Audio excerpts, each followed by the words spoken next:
Welcome to another Chapter Connect. Gosh, it's been such a long time since we have had the opportunity to connect with our members. Ann Passer has done a fantastic job for the last year and a half, bringing together chapters.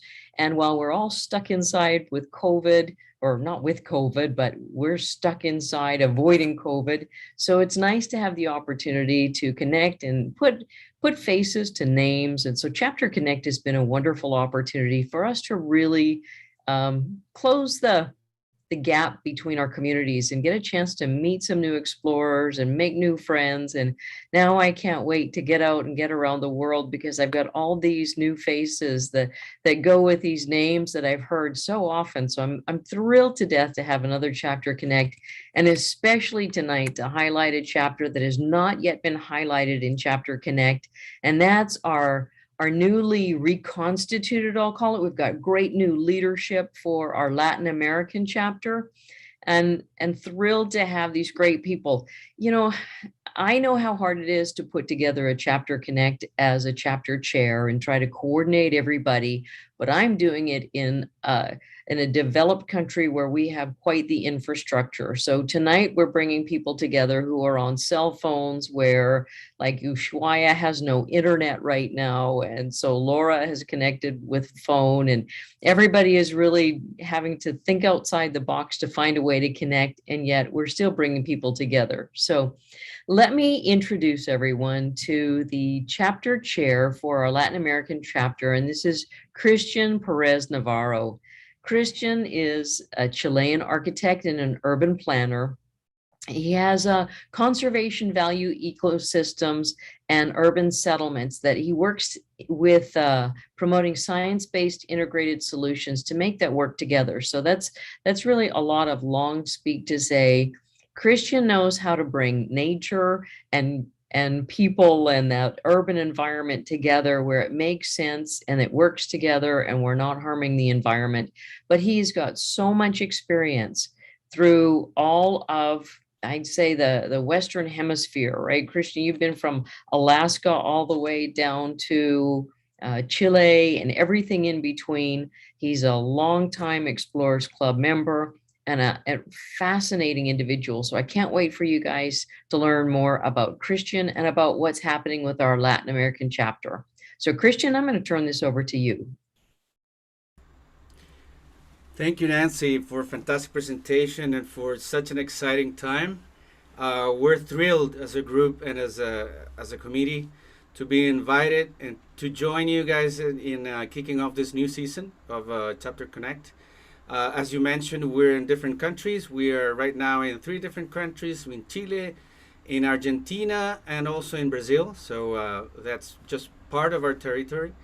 And I'm also thrilled to take on this amazing challenge that I've been able to share with my colleagues here that are supporting this, huge endeavor, which is, how do we bring this back to life? This chapter has been around for a while, but it has been dormant, and we're excited to take it to the next level. And with the help of the whole membership, we're 22 overall. We're looking forward to make this happen. So today, what we have decided as a group is that instead of just talking about ourselves, we're going to talk a little bit about what the chapter is about. Where are we? What are the challenges that we face? And especially, what is our region like?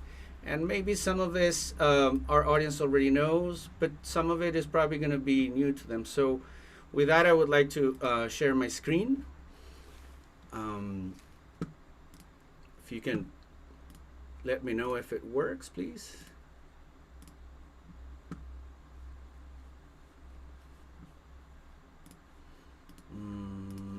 It might not be working yet. I can see your screen just fine. You can see it? Okay, perfect. And Nancy, would you help me letting me know which one of the two you can see? Can you see the presenters, or do you see the other one? I see the view I'm supposed to see, so there's Oh, no fantastic. notes on there at all. You're good. This is great. Thank you. Thank you for confirming. So, what you can see here is basically um, our one of our main goals, and our overarching goal is to connect Latin America as a region without borders. And we're inspired by Thor Heyerdahl's vision as presented here, right? You know, we in Latin America, and in this case, this chapter goes all the way from Mexico to Patagonia, where Laura is right now, at the world's end. We're an incredible catalog of ecoregions, and basically what we have is many diverse missions that our members and the fellows are undertaking in different countries in the basically um, 6 different countries where we are today, and we're expecting to expand. And again, we're 22 members. So basically, one sec. So basically, you know, as I mentioned before, we share different and very various ecoregions, but we also have not only environmental treasures and natural treasures, but we have cultural treasures. We have globally relevant landscapes and cultural icons that are fundamental to the history of our planet. As you can see here, the Incan Empire and the Mayans and the Aztecs. And as we go north, we start looking at, you know, different other aspects of our playground, as we call it today. You know, we have some hidden worlds that are submerged in the caves in Mexico that some of our members, including Patrick Martin, for example, and Robbie Schmittner, are working very hard to preserve. They've also taken the flag all the way down to the caves of Mexico. But also we have islands. Some of our islands are globally relevant, like the one you see in the picture. That's Robinson Crusoe Island. It's in this case, I've had the privilege of working there for 20 years, establishing, and actually this island is a place where kind of my professional research path crystallized, basically because this is the temperate counterpart of Galapagos Islands, given its biodiversity. And what really triggered my career here was the clash between development and conservation. How could we actually make those two things dialogue and talk to each other? In general, what we see is that they run in different paths, but what we're pursuing now, and it kind of, you know, what drives my work and my colleagues' work, some of my colleagues' work, is the idea of connecting the dots, conservation and development. But that's not the only island we have. We have Easter Island. Some of our most renowned members have worked there, like Edmundo Edwards, one of our Lowell Thomas awardee, who has developed 45 years of his life on this island, and he's a co-founder of the Pacific Islands Institute with my friend and tech fellow Lynn Danaher, who actually brought me into the club roughly, I'd say at this point, 12 years ago. So it's a fantastic place. This is what you see here is Ajo Ekivi. It's one of the ajos that Edmundo worked on. And also, you know, even though we don't have any members yet in Costa Rica, we have the Osa Peninsula. Some of you might already know how globally relevant it is, but it's known as basically the most biologically intense place on Earth, where 2.5% of the entire biodiversity of the planet lives here. That's in, you know, within 700 square miles. So, you know, again, very important and globally relevant spots. And one of the places that I love most from Chile, the Atacama Desert, the driest place on Earth. It's such a dead place and desolate place that NASA has come to view it as a perfect analog for Mars on Earth. So, you know, it's a great place for the development of NASA's research, but also for astronomy. We have, in this same place, we have very, very, very high quality skies for astronomical observation. And, you know, within the Panama Isthmus, another place that's fun and it's part of my career, This is the Pacific, the Panama's mangrove, where 80% of the shorebirds that migrate all the way from Alaska to Patagonia through the Pacific American Flyway depend on. So all of them depend on resting in this place, and it's under a very high pressure of unplanned real estate development. And this is one of the issues that inspired one of the programs that I've helped create with a few fellows from Cornell University, which is called the Coastal Solutions Fellows Program, that it depends on or is basically harbored at the Lab of Ornithology since 2017. And last but not least, the southern Patagonian ice fields, where this is so important. It's very close to where again Laura is, and as many of you might know, of all 48 important glaciers that are within the ice fields, only one of them is in balance, and again another one of them, only one of them is actually growing. So we face incredible challenges here. We are, a very long chapter. We are about 9,000 kilometers long. We have a very vast territory, which is 9.2 million square kilometers. We deal with the Ring of Fire. We have Polynesia, two of the largest oceans are around us. Antarctica, we're one of the basically doors to Antarctica, and our chapter, we have arrived to call it, to basically coin the phrase that it's huge in territory, but it's also tiny because we're only a few members and we're growing. We're a young membership in terms of when we've been elected. And here you can see one of our members, Tony Rath in Belize. We're all basically pushing the limits of human potential in our fields. And talking about membership, I would like to have our membership chair, which is Laura Smith. She's, as I explained, in Ushuaia. And Laura, if you can hear me, and you can take the word, please. Great. Thank you very much, Christian. I hope you haven't stolen too much of my thunder. But first, I'll correct you, because everyone always says, oh, you live in Patagonia. But I always say, no, we live south of Patagonia, because Ushuaia is in Tierra del Fuego. So actually, it is south of Patagonia. So I'm going to talk just a little bit, some statistics about our membership. And as Christian said, this is one of our members in Belize. But if you can go to the next slide. Thank you very much. Oh, I think I have a lag, so I don't see your slide. Has it changed? Yeah, so our membership, we're quite diverse. We have a lot of strength, say, in Mexico and in Chile, and then a few then scattered around Argentina and in Brazil, and then in Belize. And oh no, I forgot our final one. I'm so sorry. But what we are is we're a very broad, even though we're only 22, we're quite broad. We're scientists, we're Antarctic sailors, entrepreneurs, designers, we're space engineers, sustainable specialists, conservationists, aviators, IMAX producers, diving instructors, cave divers. So I don't quite know how we fit all of those things into just 22 members, but we somehow managed to do it, which is super exciting. And we're all trying to push the limits of what we can do in our fields. Next slide. So the engineer in me had to make a graph, because that's what I do and I love Excel. So I took our membership roster, and just to visualize how young we are, our first member was elected in 1990. There was 2 members, and then it was sort of in fits and starts. But then in the last 5 years is when 2/3 of our current membership base was elected.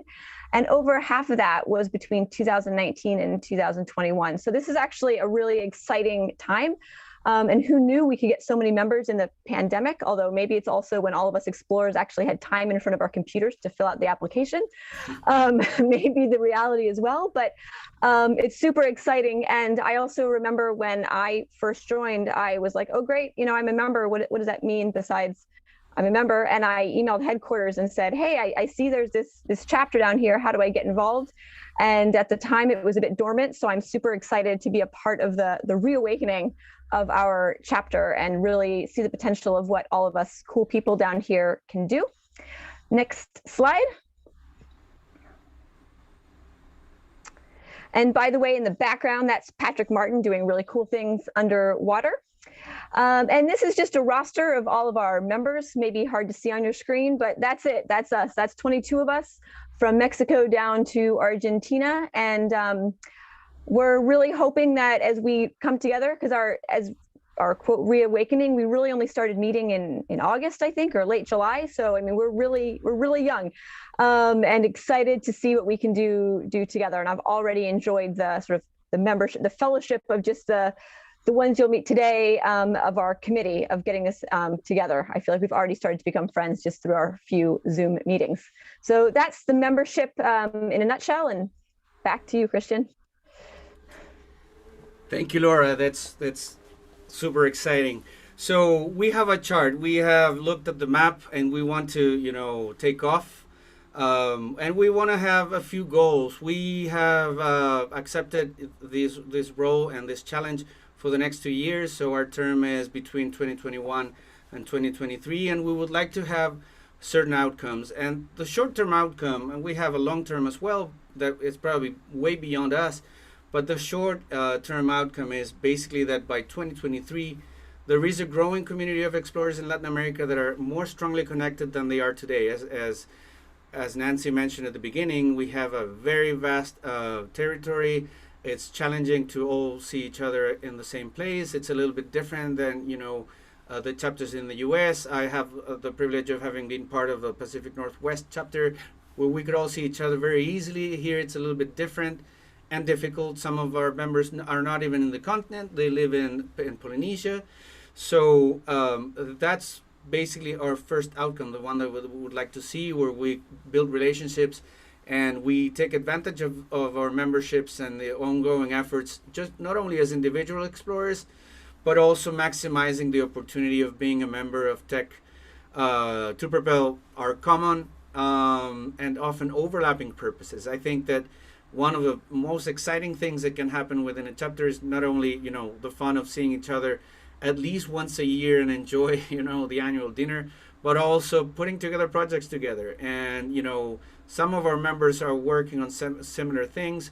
We already had Yuri, touch base with Sergio, who is also Brazilian, but he's right now based in Miami. They're going to work together just by having, spoken maybe a few times and shared a coffee. So that's the type of thing that we would like to see in the short term during our term. But the long-term chart and the long-term outcome that we expect to arrive to or to foresee is that by 2030, and that's what potentially other committees will work on the future, is that by 2030 there is a strong membership presence in each country of Latin America. One of the things that we think that could help the Latin American chapter to actually connect more is to have more people and build community within each of the countries. Not only expanding to more countries, but also having more people within each of the country, to a point where individual countries within the region have established cohesive communities as part of the large Latin American membership that makes it easier for members to connect more often as the relative geographical distances have shortened. So that's probably one of our most exciting outcomes to see over time. It's actually not too much time from now to 2030, so we have not too long away and a lot of work to do. And then finally, you've already met Laura, but I would like to present part of our crew. What you see on the left is actually Laura's ship. I will let her explain what it looks like and the name of it when it's her time. But on the right side, you can also see Lisandro on the upper part. We're mostly in the south end of Latin America, so our tours have also diverse backgrounds and nationalities. And at the bottom, you can see Yuri Sanada, who's also going to be speaking today. He's our program chair, and Lisandro is our secretary and treasurer. So one of our main concepts behind building this committee has been to aiming at having both language and gender representation, given that we have a currently voluntary interest. So we are very, like Laura said, we're a very young committee or a very young chapter. So we're building momentum so that there's more collaboration, more participation. And, I'm excited that we have a diverse, and we have, both Spanish and Portuguese languages within the community, as well as English, which is Laura's native language. So this is what is leading our process as a chapter and as a committee. And with that, I would like to give the floor to our three chairs, and I would let them introduce themselves. We're gonna have first Laura, then we're gonna have Yuri, and finally we're gonna have Lisandro. Tell us a little bit about who they are, what they do, and what really brought them to become part of the Explorers Club. So with that, Laura, please. Excellent, thanks. And Kevin, if you can do my slides, because my internet, excellent, I see it up. So hi everyone, so you saw me before with my membership hat on. Now you will see me, nope, don't go so fast, Kevin. And now you'll see me with my me hat on. So a bit about me, I am an American, but I am living in Ushuaia, and what I do really focuses on Antarctica, sailing, and citizen science, and I'm going to talk about all of those in the wee bit of time that I've been given. My background is in geological engineering, hence the graph Excel obsession. And this photo here really represents kind of where it all started. So this is a sailboat called Quixote. And on this sailboat is myself, my husband, and two friends. And this was our very first time that we sailed to Antarctica in 2013. Well, actually, let me back up. When I say this is where it all started, Kevin, next slide. This is actually where it all started. So that is the sailboat that you saw in the previous picture. That is Quixote. My husband built the boat. That's him. He is also an Explorers Club member, although at this moment he is downstairs watching our 9-week-old. Thank you very much. And so this is really where it all started. So he built the boat, and we sailed down to Ushuaia to jump off to Antarctica. And from there, we never looked back. We stayed in Ushuaia, and we've since made Antarctic tourism our business. Next slide, Kevin. So we stayed in Ushuaia. Next slide. So it should be the two boats, Kevin. Oh, there it is. Perfect. So we made it our business. So we sold Quixote because it was a good family boat, but not good for taking passengers. But we kept that name in spirit by calling our company Quixote Expeditions. And we have Ocean Tramp, the sailboat, on the right. And then we have Hans Hansen on the left, which is an ex-Norwegian life-saving vessel. Next slide. So on these trips, we work in the austral summer, and we take mostly photographers. But what I really want to talk about is the science on board, because my own background is in geology. And so actually on that very, very first trip, I didn't just want to go to Antarctica and like take pictures and feel like I was taking. I really wanted to do science, because that's what I do. I do science. And so I emailed all of my friends who are now postdocs and professors. I emailed my professors. This is in 2013, and said, hey, I'm going to Antarctica. I can collect data for you, or your friends, or whomever you know, like, let me do it. And they all thought this was a great idea. But then as the months wore on and the trip was getting closer, no one actually was able to come up with any science that I could do. And so eventually I stopped looking. But then, thank you, Facebook, up popped an opportunity to do citizen science. And so on that very first trip, we did some citizen science based on penguins on board, and then I was hooked. Yes, we can make a difference with tourism in Antarctica. So what do we do on our vessel? So on our vessel, we do citizen science, and I'll talk a bit more about that on the next slide, but not yet, Kevin, don't go yet. But no, not yet, go back. But what we also do on our boat is we invite scientists, and they then get a spot for free to do their science and also involve our guests. So I have come to learn about penguin populations, ice core dating, mercury contamination, penguin vocalizations, and even background antibiotic levels in Antarctica. Who even knew that was a thing to look at? But it is. So I've learned a lot, and we're giving this huge opportunity to scientists, and our guests get to go home with more of a story. But how can you expand that even more? So now for the next slide. And that is with an organization called the Polar Citizen Science Collective. So at the same time that I was having my struggle of like, I want to do something in Antarctica because I have to be able to do something, right? There was a group of guides having that same challenge. They were mostly scientists. They were like, here we are in Antarctica. How we want to be collecting data. What can we do? So they looked around and they found a handful of pre-existing projects that would work in the polar regions. And I will note actually that 3 other members of the Polar Citizen Science Collective are also Explorer Club members. So we have a very strong presence. And so they had taken all this effort to find these projects that worked on board tourism vessels. So not just sailboats, but also cruise ships. But when I say cruise ships, more like 200 passenger expedition boats. And so they formed the Polar Citizen Science Collective to sort of share the good news. Like if it took so long to find this, let me make it easy for someone else.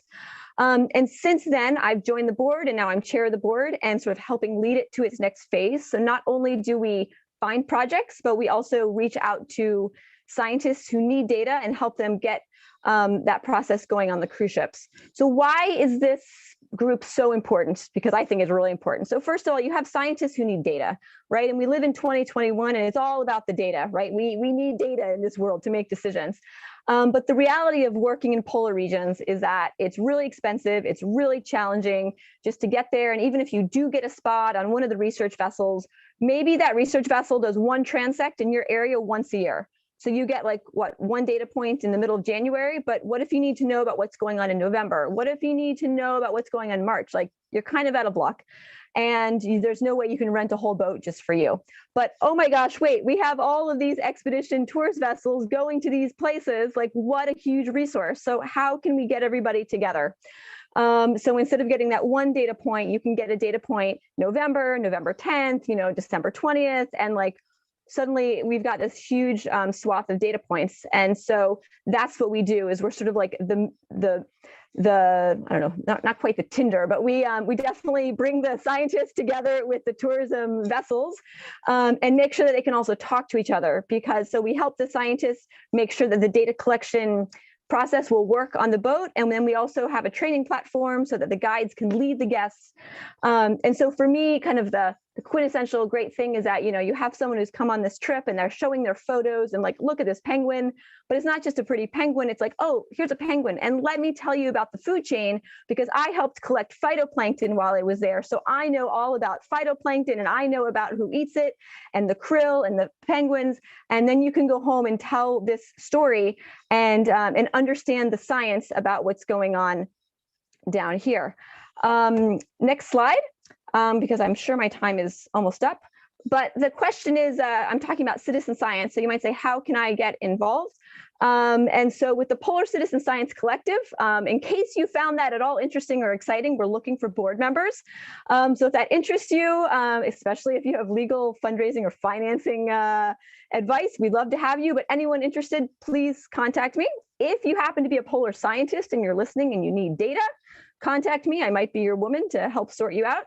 But also locally near you, there's tons of citizen science projects going on all over the world. And again, it's 2021 and we need data. And you might say, well, who cares if I collect 1 data point?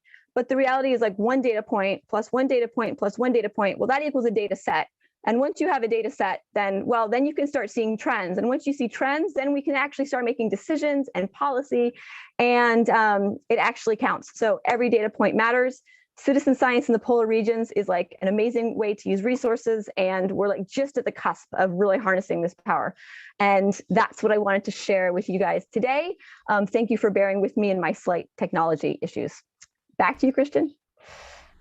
That's amazing, Laura. Exciting. We're going to jump to a very different place and to one of our members in Brazil. And that's Yuri Sanada. He's going to let us know about his exciting expeditions and all his experience, especially in the Amazon. So with that, Yuri, that's all yours. Thank you, Cristián. Thank you very much. Hello, everybody. Just want to share my screen here. Let me get this. Okay, can you guys see my picture? Is it working? Yep, looks good.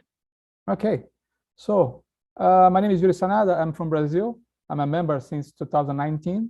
I'm a fellow member. And I'm going to talk a little bit about what we do here in Brazil. I'm a TV and cinema producer. We produced the first and only IMAX movie about Amazon. Maybe somebody watched it. It was playing in museums all over the world, called Amazon Adventure 3D. And I'm just going to show you our base and talk a little bit about a topic that's very important these days. We have a sustainable home in Brazil made of old tires and PET bottles and stuff like that, which is like a very nice place to live and very comfortable as well. And this is our base. You can see we build our vehicles, boats and stuff here. I'm not an architect like Cristián. I just made one house and that's it. It's a lot of work, I know, Cristián. But if you can see here on the left, the top corner, we use 7,000 tires to build this home. And if you look at the bottom, our swimming pool made of tires. So it's very, like I said, a very comfortable, very energy efficient house. And also PET bottles all over the place and beer cans all over the place. So it's a very nice base we use here in Brazil. We are close to São Paulo, 1 hour in the mountains. We don't live in the big city because I cannot stand that a long time, but we prefer to live here by a lake, which is a nice place. I hope you guys have an opportunity to come to Brazil and visit us. So to talk a little bit about our productions, I'm going to talk about two expeditions, or actually 3. I joined forces with a British friend called Philip Bill. He built this ship, the Phoenician Ship. It's a 600 BC replica, a replica of 600 BC Phoenician ship. And we sailed with that around Africa for 2 years. We started in Syria, in Arwad, this little island, where we managed to get this boat built. And for 2 years, it was my home. And we made the documentary about this trip, the whole voyage, proving that maybe the Phoenicians were the first ones to go around Africa 3,000 years ago, almost 3,000 years ago. And then, of course, there's a lot of challenge, a lot of different, things every day. Like if you sail, I used to live in a sailboat with my wife for 12 years before, doing all these expeditions as well. But in a ship like that, from 3,000 years, design, it's really, really tough. We're like rediscovering every day how the Phoenicians did that. And we're not Phoenicians, so we didn't know what we were doing at first. So for 2 years, it was a very, very big challenge. And then in 2019, just after I joined the club, we made another expedition with the same boat. And that first expedition was 2008 to 2010, just before, the Arab revolutions there. Just, got lucky. Nowadays, I think it would be impossible to do that in Africa, around Africa. Anyway, so the second expedition was 2019 to 2020. We sailed from Tunisia, north of Africa, all the way to Florida, stopping in the Caribbean. So here's my wife, Vera, aboard, and me. I was doing something very nice with a partnership with United Nations Environmental Program. We took samples every day of water at 1 meter below the surface, to measure how much micro particles of water or plastic are in the water. And we're getting the results now. There will be a book coming out next year and the documentary, and we're going to have all the results. And by the way, there's a lot of plastic, as you guys know, in the water, a lot of pollution, and that's very bad. And most of it comes from the ocean. To the ocean comes from the rivers, come from land, which is about the next expedition I'm going to talk about. But just like our house, our sustainable house, we think it's very important in every project you do these days. You have to find a way to tell the message, incorporate sustainability into your project, and carry the message. Here is after 39 days from Tenerife all the way to across the Atlantic, we arrive in Santo Domingo in the Dominican Republic, and it's a very nice place to be, of course. And I stayed there for a month, and we proved that a 3,000 years old boat could have made the trip across the Atlantic, going all the way from Africa to the Americas. We're not proving that they did that, but we proved that with the technology at that time, it was possible to do that trip. Here is us in Fort Lauderdale, Coral Ridge Yacht Club that received us. First time we touched in America, in the USA. And this is the crew that crossed the Atlantic. We have people from all over the place, from Norway, including a Viking ship captain. We have people from England, from Indonesia, from Lebanon, England, all the place. Me from Brazil. it was very, very nice project to do. Just before we got to look again, just before the pandemics. I know, well, think about that now. We did the trip around Africa until 2010. There's the Arab Spring. And now we just finished in Fort Lauderdale, February 2020, and there's the COVID thing. I mean, it's really, we got to look in both expeditions. Now, talk about a little bit about our next project. In 2023, after the pandemic is gone, hopefully, we're gonna do another voyage. This time we're designing now, we're gonna build a sustainable hybrid boat. It's powered by solar and pedal. And we're gonna travel all the way, the entire length of the Amazon River. We're trying to prove that Amazon River, it's as long as the Nile or even longer. So we're gonna be doing that in 5 to 6 months time using this kind of boat. And by the way, this boat's gonna be built with natural fiber and bioresin from mamona, from a vegetable in Brazil. So it's going to be totally, after the trip is done, you can even destroy it and put it in nature. It's going to be totally sustainable. So that's the next challenge. And the good thing about this is going to be uniting Peru, Colombia, and Brazil. It's going to be taking this project across the South American continent. And of course, we're going to make an IMAX movie, a TV series and stuff. And of course, we're going to capture a lot of nice, very exciting images. And we're going to be able to share with you guys later in 2024. And that's it. Just a little bit of our work in Brazil. Here's my contacts. If you guys want to know more about this next adventure, we have this website, amazonadventure.org, and our production website, aventura.com.br. And feel free to contact me if you want to know about or even take part of this expedition. Thank you very much. Wow, Yuri, that's exciting. Especially that future 2023 expedition that let's hope that the pandemic and the whole coronavirus situation, especially in the 3 countries that you mentioned, and especially in those areas, kind of lowers down by that time. So we're going to go back. Thank you, Yuri. We're going to go back to Argentina again, a little bit further north. This is in Rosario. And we're going to skip all the way to Lisandro. Lisandro is our newly appointed secretary and treasurer, although as a treasurer, there's not much that you have to take care of lately. maybe in the future. Thank you, Lisandro. We hope so.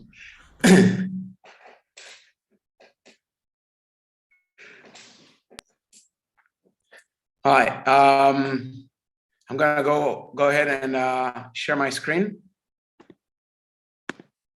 There you go. Let's see if it goes.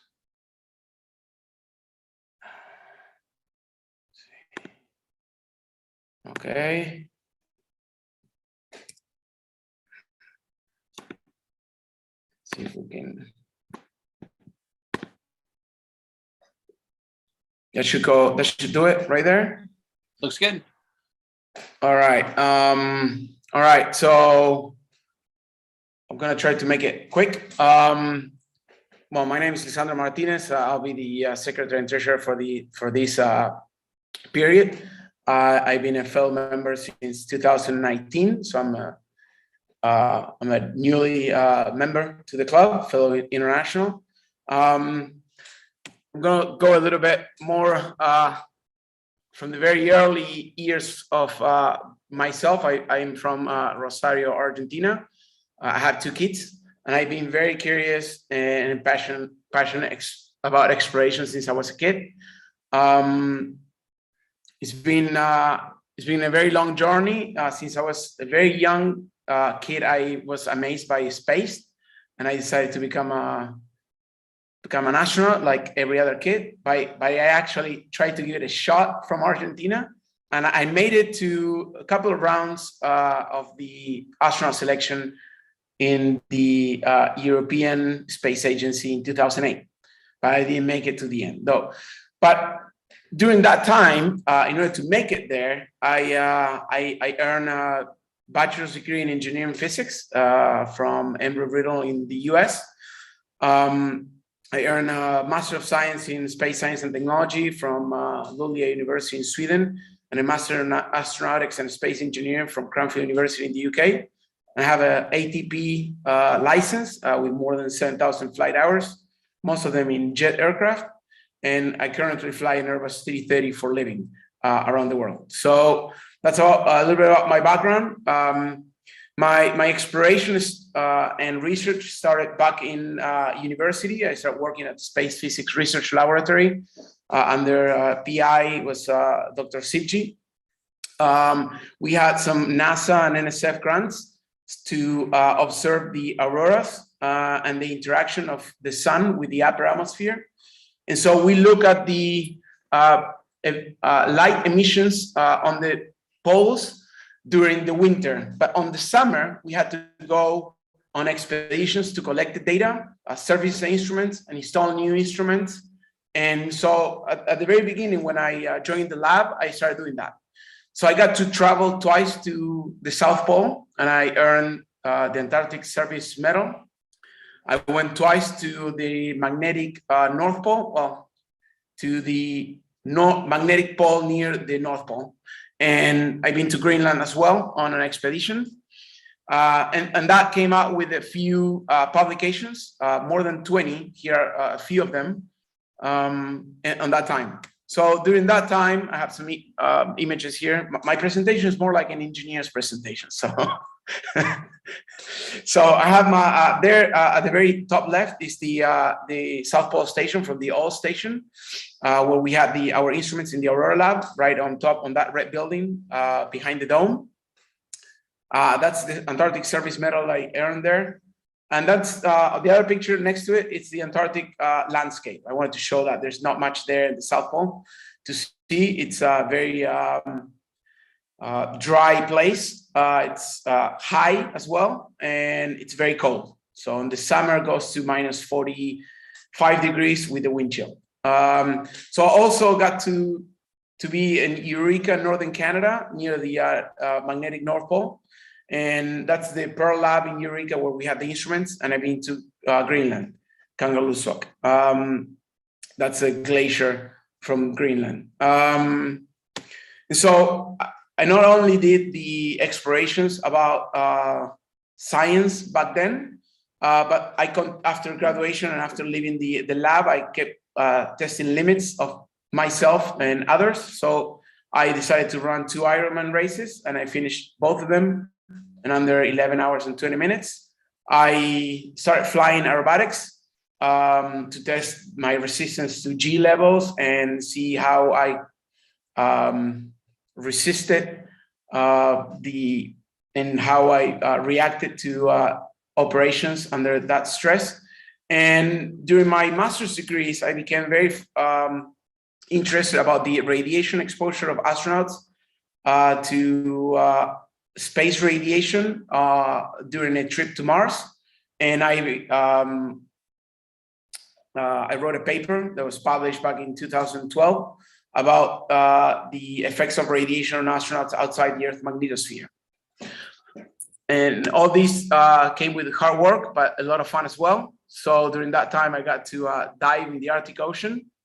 I did the polar bear plunge on the Arctic Ocean. I went down on the penguin swim in Antarctica. I went down to the ice cap. Also, I spent 2 New Year's Eve, 2 Christmas, and 1 birthday at the South Pole. And I got to do twice the race around the world, where you just race around the South Pole.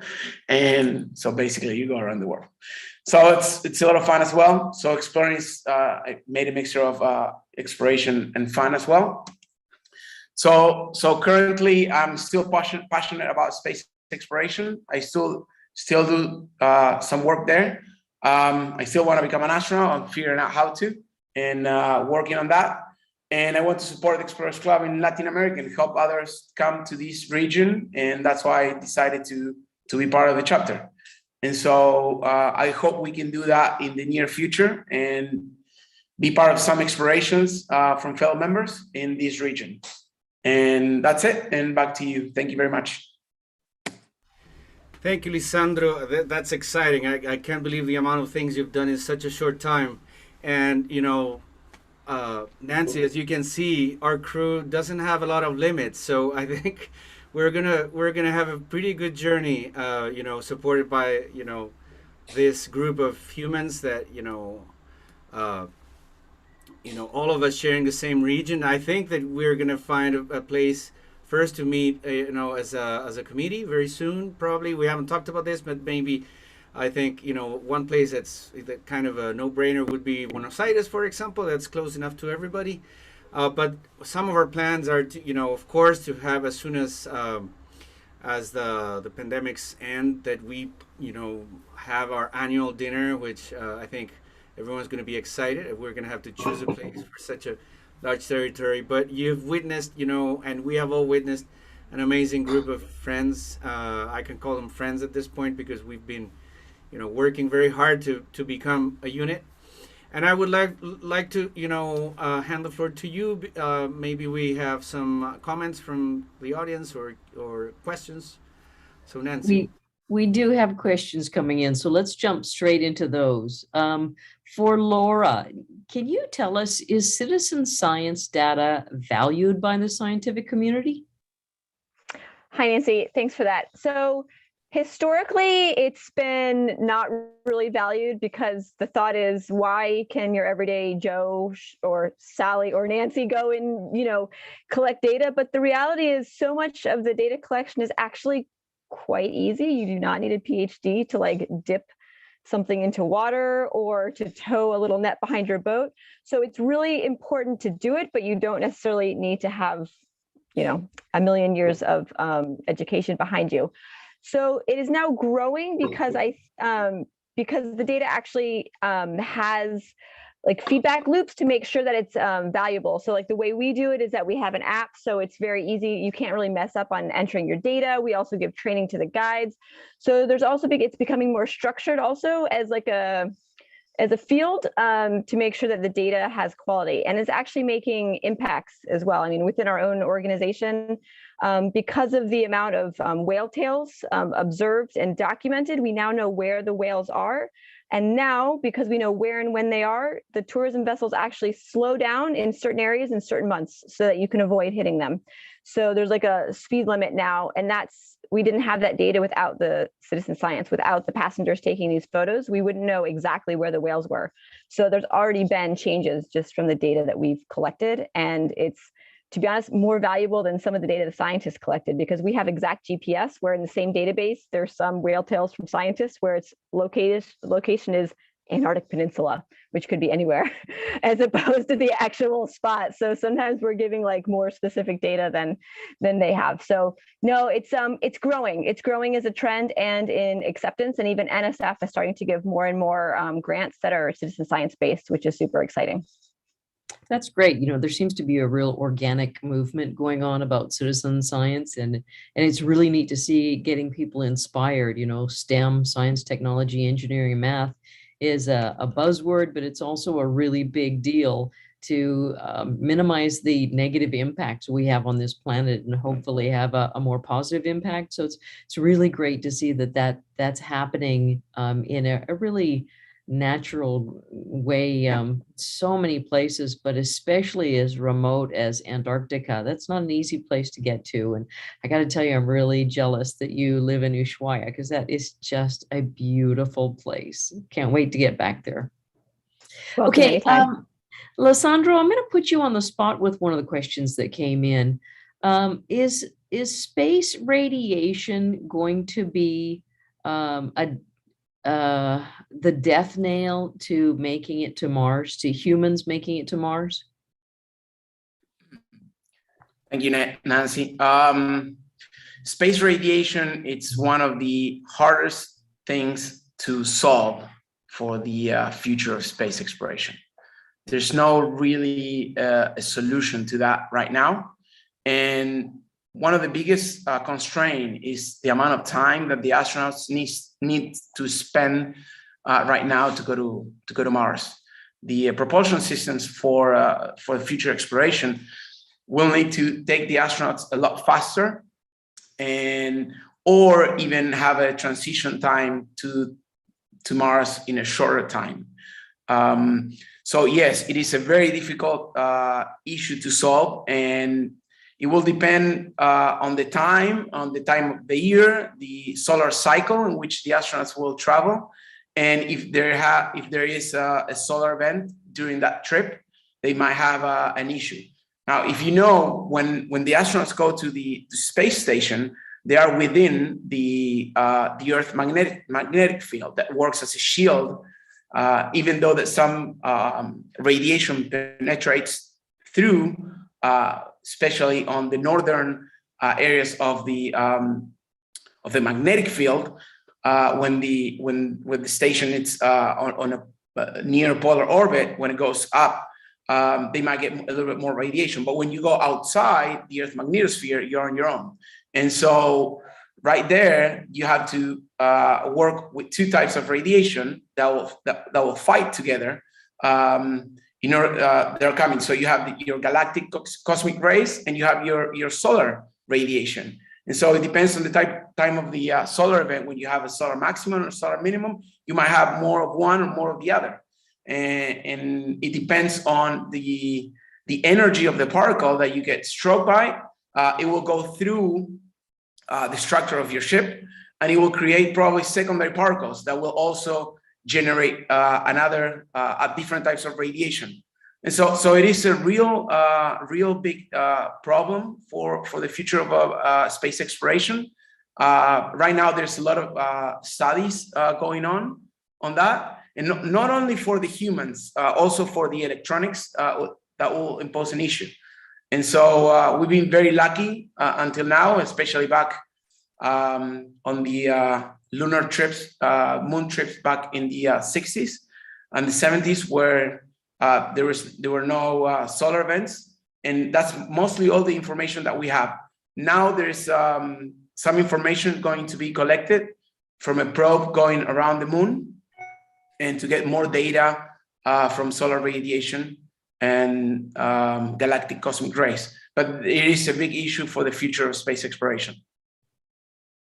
Thank you. I have confidence, though, because at one time, even figuring out longitude was a problem, and we made it past that. So I know there's great minds out there that will solve this problem.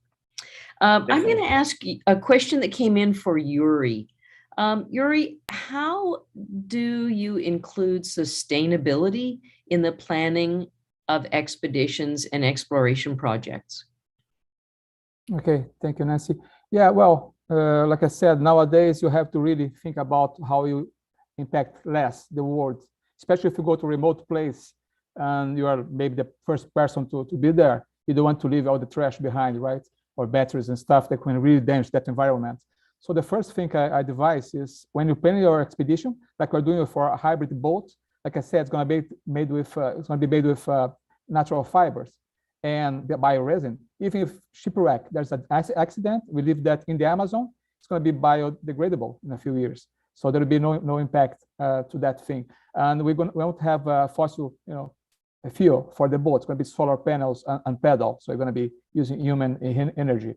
So if you go like for a trip, like your next expedition, doesn't matter if it goes to Alaska or Everest or across the ocean, you should package less and less plastic. You should use less plastic, because the chance of that plastic going to the ocean or going to the forest and killing some creature is great.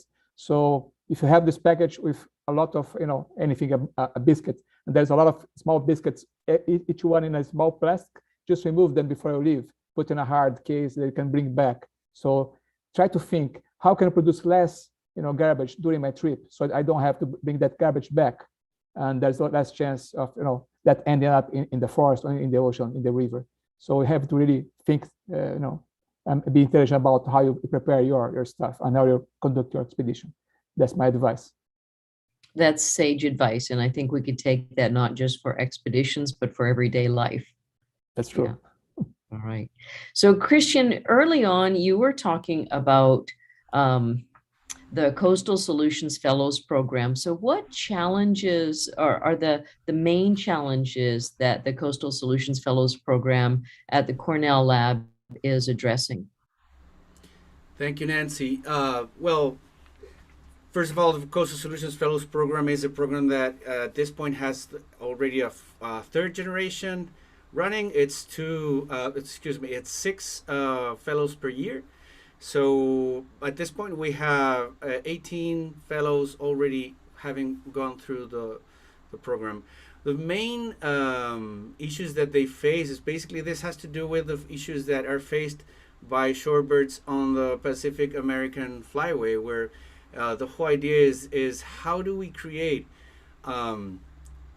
multidisciplinary solutions for these coastal issues that are faced by the shorebird. So the issues that especially the fellows have chosen and that are within the program are issues like the impact of human population on wetlands, for example, and especially on shorebird sites. Also the impact of mining and also climate change. That's, you know, we have in Mexico, we have several projects that are leading with that or dealing with that. We also have, of course, the growth of cities that are taking up space from these sites that are, you know, that are unique and particularly important for the shorebirds to continue to migrate. And you know, what's most important is the fact that many of these sites, and especially the wetlands, are dealing with the impact of sea level rise. So basically, as sea level rises, you're going to have overpass, so you're going to have less sites that are going to be safe for the birds. So basically, the actual ecosystems, the habitats of the shorebirds, are going to need space for migration inland. And that's one of the issues we have, is that, you know, human beings, what we like is to be on the shoreline, and to establish our settlements on the shoreline. So one of the things that we, and this is already outside of the program, are working with now is you know, mixing the science of climate change together with engineering and behavioral science, so that actually we can impact on behavior. Behavior is super important, and human behavior is super important. And the challenge is, how do we create incentives so that land that these important ecosystems need to migrate, that space that they need, is not taken up by, let's say, real estate development. So we're actually working with the banking sector so that they actually have solutions that actually have climate change within their products. Say, for example, mortgages that actually deal with incentives if you're outside of the exposure area in the coastal zone. So I hope I have been able to answer your question. But before I hand you the floor, I would like to invite everybody. The Coastal Solutions Fellows Program is right now on its 4th generation, and the applications are open. It's meant for professionals in their first 10 years of career, and they have to build multidisciplinary teams to actually tackle those issues that I just explained. So I hope that, you know, there's a lot of people in our audience, especially in our chapter, that will be excited and will actually apply. Excellent. And I have one more question. We've got just time for one more, so I'm just going to throw this out to any and all of you to answer. There are many explorers in Latin America. Could you share your thoughts of the barriers that may prevent them from joining the Explorers Club?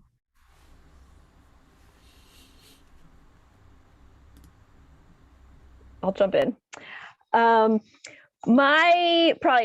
American, so I kind of knew about it. I had a bit more ability to know about it, but my first guess is that a lot of people don't know about it. I mean, I can already think about a lot of really interesting scientist friends going to really cool places that would be excellent members, but do not even know it exists. And I keep throwing all of the funding opportunities at them. So just knowing it exists. And then the other is just that feeling that it's maybe not for me, and feeling that it's too exclusive and that I'm not part of that, but they actually are, because they're doing amazing things. So I think lack of knowledge and that feeling of maybe that's not me, but it is, because it's a group of very interesting, cool people. As we can plainly see, yes. Anybody else want to address that?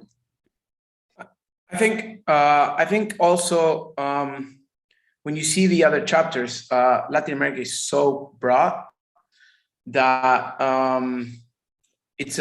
we are lonely in certain areas. Like if you go to New York, and there are many at the club, and you can have that feeling of being part of a club because you actually have a headquarters and meet people, and some of the other chapters being there for a longer time and have that. Since we are very broad and we're located several locations, being lonely is something that it might not be make it so interesting to someone to be part of it. And so that might be something interesting to work on, like Cristián said, on annual meetings or something like that to push that forward.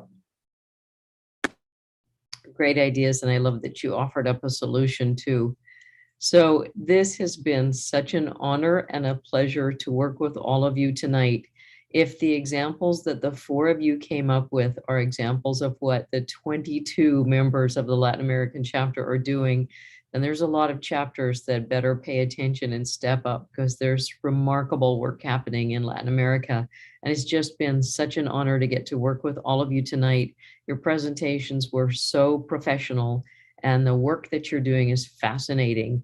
And I can't wait for you to tell me when you're going to have a chapter meeting so I can pop in and join you, because all of the images that you showed have made me smile, because they're either places that I've already been and found just spectacular, but also are big bucket list items for me too. So I can't wait to get back to Latin America. And as you had echoed, Cristián, once we get past this pandemic, we'll have the opportunity to get together an awful lot more. And I look forward to that so much.